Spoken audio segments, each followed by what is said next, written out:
Muy buenas gente, muchas gracias por el apoyo del último video. Ustedes le han dado bastante amor al proyecto, así que sin más preámbulo y dilatación anal, comencemos de una vez con este video.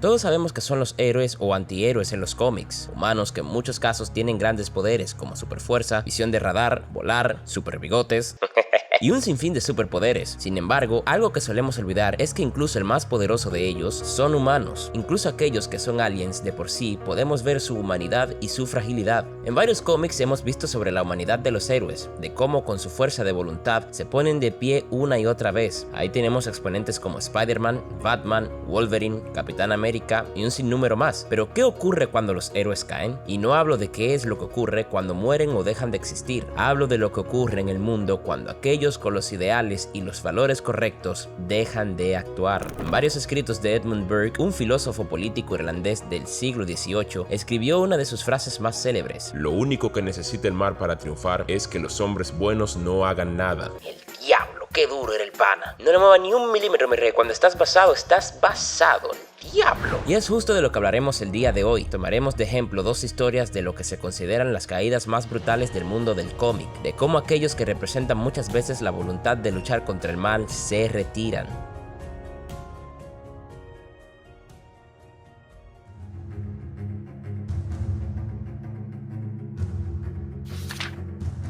En esta gran obra podemos ver al empezar una cita bíblica del Apocalipsis, además de la narración de nuestro guía sobre lo que pasa en la humanidad antes de encontrarse con Spectro. Parte del monólogo interno que tiene al recordar viejos tiempos con un amigo recientemente fallecido comenta: Wesley insistió que la iniciativa humana empezó a perderse cuando la gente pidió una nueva raza que enfrentará el futuro por ellos, campeones disfrazados que en su momento inspiraron los logros humanos, y estos no eran despreciados. En estas dos citas podemos ver cómo la humanidad ha dejado su futuro en otras manos y esas manos no eran las correctas. Luego podemos leer más del monólogo en el que nos cuentan cómo el mundo ya no está lleno de héroes, sino que está lleno por los nietos y los bisnietos de estos, de cómo estos fueron inspirados por las leyendas de sus antecesores, pero que no están inspirados por su moral, héroes que no pelean por los demás, solo pelean por el afán de hacerlo. Aquellos nuevos, entre comillas, héroes, presumen de que eliminaron a los villanos del ayer. En el cómic podemos ver cómo una pelea entre superhumanos devasta a una ciudad sin pensar en las personas que viven en ella, en cómo desprecian la vida de los simples humanos que viven el día a día sin poder reprocharles nada, ya que ellos son sus supuestos protectores. Pasadas unas páginas podemos ver a Superman, un Superman viejo, resignado a una mentira, en una simulación dentro de la fortaleza de la soledad. Muchos se preguntarán, ¿cómo el hombre del mañana llegó a ese punto? Pues sencillamente perdió la fe en la humanidad. Más adelante en el segundo cómic se ve por qué Superman abandonó la sociedad. Uno de la nueva generación de superhéroes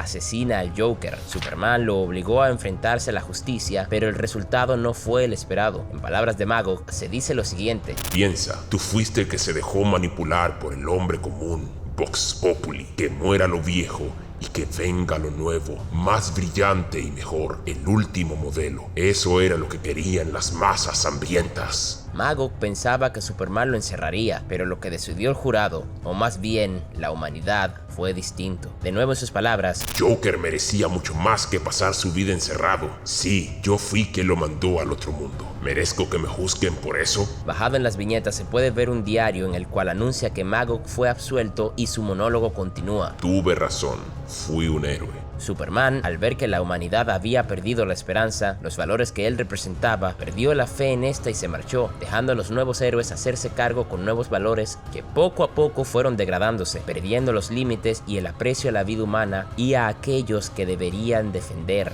Si bien Superman llega para imponer un orden luego de una década de héroes sin control, él ya está roto y sus valores torcidos. Él ya no viene a inspirar a la humanidad, sino que viene a tomar el control. Muchos saben lo que ocurrió en el cómic: una primera guerra entre héroes del ayer y los supuestos héroes de hoy, y al final una batalla entre el bando de Batman y el de este Superman autoritario, llegando al desenlace que muchos conocen. Y aunque al final se podría decir que se arregló el tema con los héroes y terminó de una buena manera, todo se hubiera evitado si Superman no se hubiera rendido, si no hubiera dejado de lado sus valores, dejando que la corrupción de lo que representaban antaño avanzara. Y no toda la culpa es de Superman. Como dije, él perdió la fe en la humanidad, pero no luchó por lo que él representaba y él decidió no hacer nada.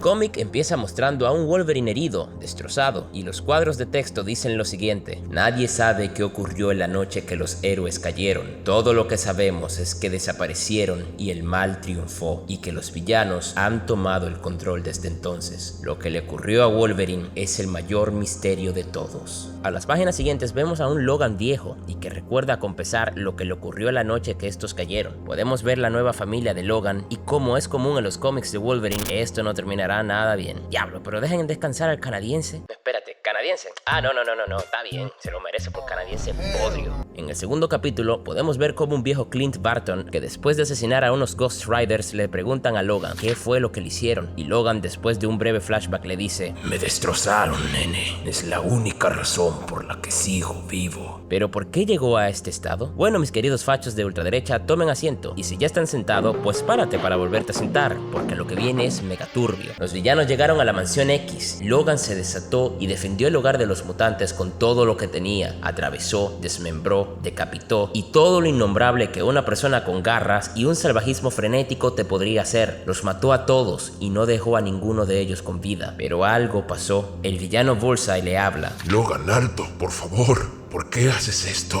Se supone que eres nuestro amigo.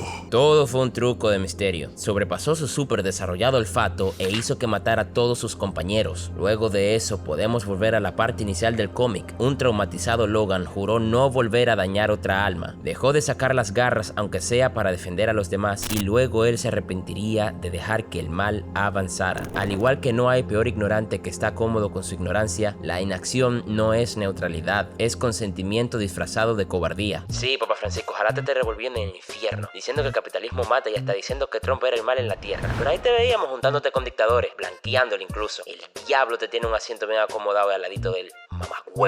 Todos sabemos qué es lo que pasó después de esto. Me refiero a la batalla de Logan contra Hulk. Después de que la familia de Hulk asesina a la familia de Logan por no pagar la renta, Logan se ve obligado a romper su promesa de no usar la violencia. Regresa a la granja de los Banner y asesina brutalmente a todos los miembros de la familia clorofílica. El enfrentamiento culmina con una batalla entre Logan y el propio Bruce Banner, quien ahora es un Hulk demente, viejo, pero increíblemente fuerte. Banner se burla de Logan, lo golpea y finalmente se lo come vivo. Se pone más gory aún, ya que dentro del estómago de Hulk, Logan regenera su cuerpo y revienta hacia afuera, matando definitivamente a Bruce Banner desde dentro. Y aunque Logan gana esta batalla, el mundo ya no es lo que era. No era un héroe enfrentando al villano de turno, sino un hombre en busca de venganza en una civilización dominada por el mal y la anarquía absoluta.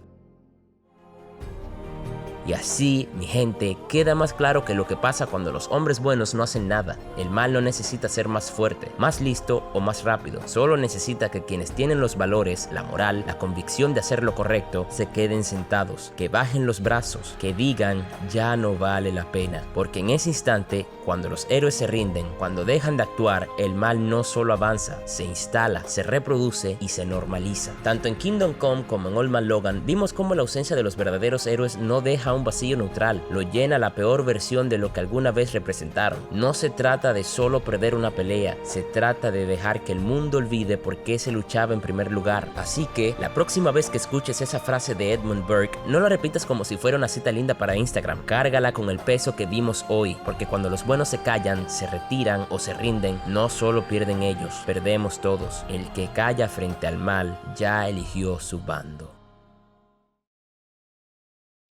Pero está mucho mejor este final, está más varonil, el diablo. Están aprendiendo los mapuches esto, están ganando derechos humanos, no bulto, manito. Chau, chau.